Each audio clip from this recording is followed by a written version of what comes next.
Let me paint a picture for you. You start a new diet, probably the latest fad, keto, slimming world, the celery juice craze, and guess what? Initially, you get results. I mean, the scales start to go down, mostly water, and you seem happy. This might continue for a few weeks, and then it all stops. Even worse, the weight starts to creep back on. So why does this happen? Is it bad genetics or your hormones, or is there actually a more practical reason as to why your results are disappearing? Let's have a closer look and also figure out how we can actually follow a plan that works.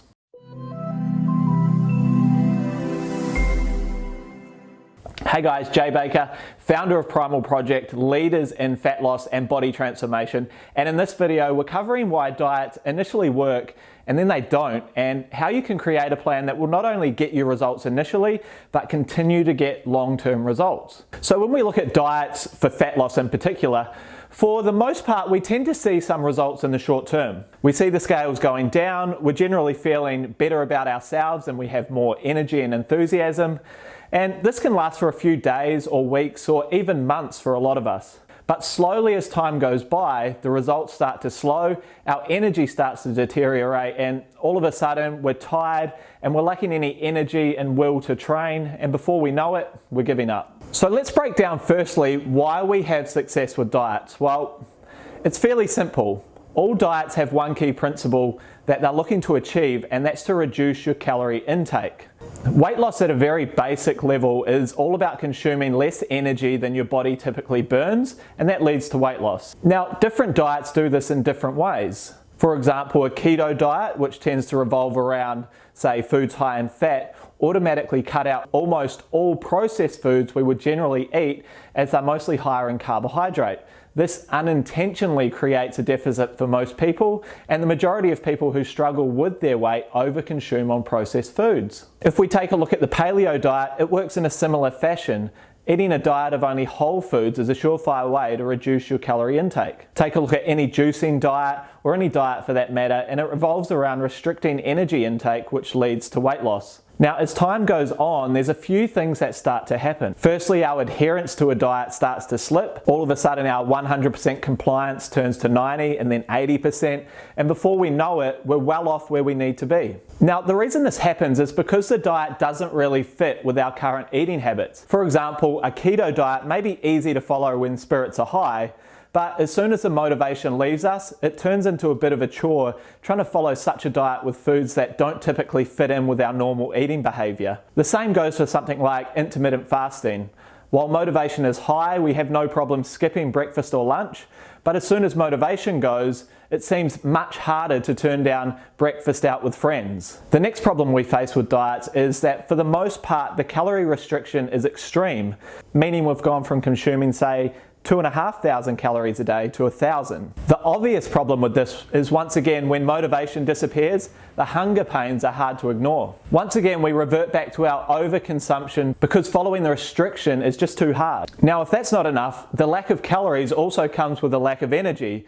So if it wasn't hard enough to fight the hunger pains, we're also burning the candle at the other end by upping our exercise frequency. Again, as motivation dissipates, we find ourselves tired and lacking energy to continue exercise at such a high intensity, especially given the fact that we've probably gone from doing little to no exercise to attempting some form of training 5 days a week. With low energy also comes less movement, so although we may be exercising, because we're generally so exhausted, our NEAT levels reduce dramatically.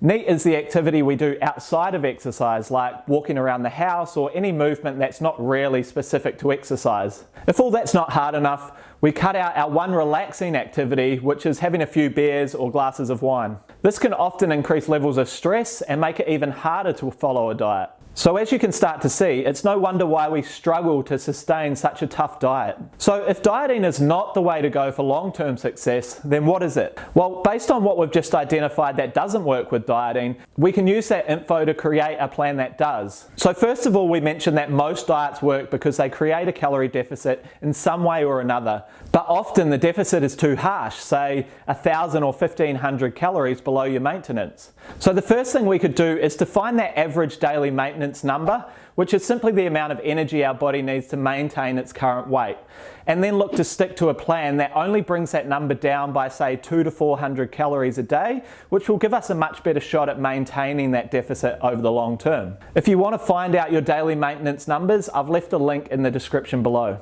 Next, we've identified that we tend to struggle with sticking to diets because they tend to have us eating in a way which is completely different to our current eating habits. So to change this, what I recommend is to try and stick to what you would generally eat to start with, and then just make a few subtle changes to portions to line up with your calorie deficit number. And try switch out 1 or 2 processed foods with whole foods. This will be a much easier transition to follow as you're not really revamping the way you eat or the foods you eat. For a full list on the types of foods you should be eating to improve your health and to drop body fat, see a link in the description below for a free printout. Just these 2 steps alone will be enough to have you moving towards your goals. It'll also be a small enough change, not really to impact your energy levels, so that will allow you to continue to exercise or incorporate any in if you haven't been doing any, and keep your NEAT levels up without feeling lethargic. Now, as you slowly become accustomed to a calorie deficit and a few new whole foods in your diet, you can continue to swap out these processed foods for more whole foods. Keep in mind that as your weight drops, your calorie intake goal will need to be altered accordingly. So I hope that's given you a little more clarity around perhaps why you've struggled to maintain a diet in the past and how you can now attack those health and fitness goals in a very different manner. In the comment section below, let me know how you've gone in the past with dieting, and if in fact you've had long-term success with a particular diet. I'd love to know. If you've found value in this video, hit the like and subscribe if you want to see more videos like this on topics around fat loss. Also, if you know anyone that struggles with constant yo-yo dieting, then by all means share this along with them. Now, if you want access to all of our free fat loss and training resources we've created in the past, there's a link in the description below to get free access. That's it for me in this video, and I'll see you in the next one.